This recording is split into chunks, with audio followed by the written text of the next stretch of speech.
What is going on, guys? It is Daniel the Apple Guy coming at you with another video.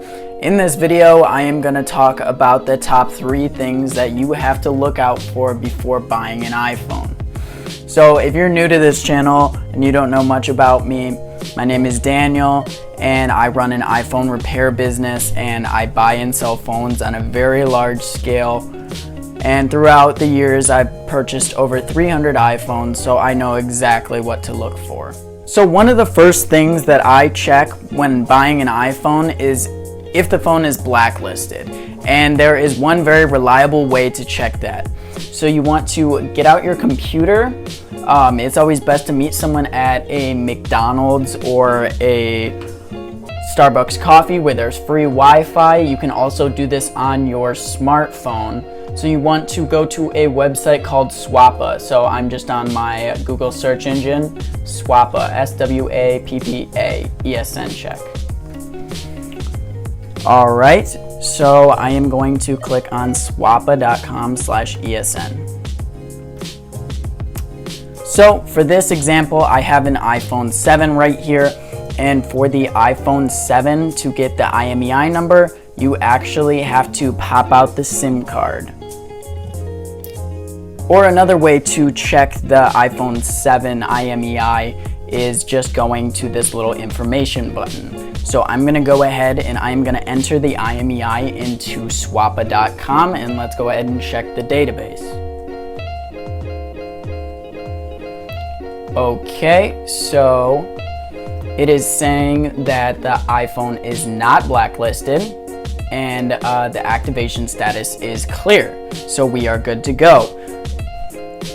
So if you run a number and there is any red, for example, blacklisted will be red, or this will be red and it'll say activation status not clear, that is a red flag. You do not want to buy that phone because it cannot be activated under any carrier.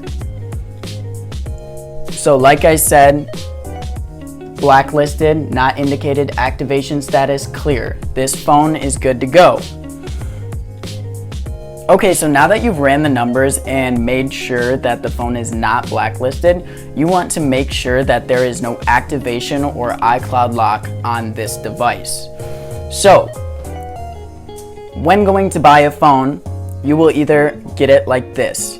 If the person before you is smart and they've reset their phone, it'll look like this, and if not, it'll look like this. If the iPhone has not been restored that you're buying, you want to go into your settings and check if there is an iCloud logged in. It'll either be right here or down right below privacy. And if you click on their iCloud settings and someone is signed in, you definitely want to get them signed out. But if they don't remember the password, do not buy the phone because it cannot be activated under any other carrier. Alright, now for a phone that's been completely restored and is just on the startup menu, to check if there is an iCloud lock, you are going to want to go through all the startup menu.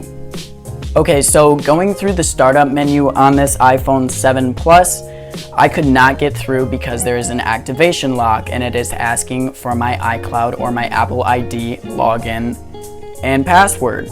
So the person that you're buying this phone from, you would want to kindly ask them to sign out. And if they cannot sign out, if they don't know the information, do not buy this phone. You will not be able to ever get past this screen.